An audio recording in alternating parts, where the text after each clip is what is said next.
आम देश में पानी दाम जदिओ सस्ता और सहजरे मिले किंतु अन्य देश में खूब अधिक टंका खर्च करने को पड़ी थाए। पानी पीबार सबुठार अधिक खर्च करथिबा देश किए ता विषय आसंतु जानिबा।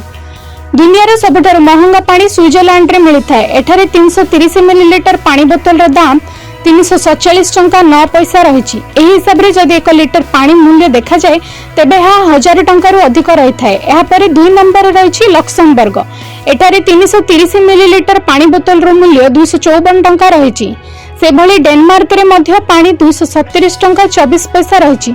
जदि आपण जर्मनी जिबे तेबे सेठारे 330 ml पानी बोतल पई आपनको 207 टंका 36 पैसा खर्च करबा को पड़ी थाए। ऑस्ट्रेलिया रे एहार दाम 205 टंका 80 पैसा रही है। नॉर्वे रे 330 मिलीलीटर पानी बोतल दाम 205 टंका 60 पैसा रही।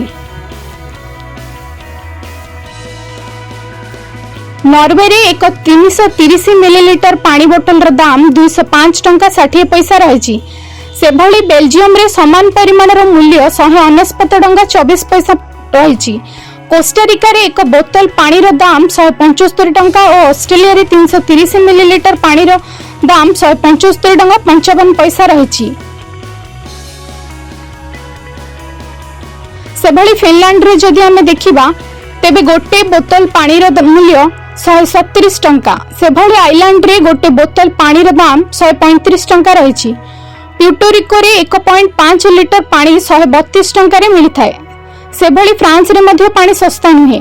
सेठारे 330 मिलीलीटर पानी 162 टंका 1 पैसा खर्च करबा को पड़ी थाए।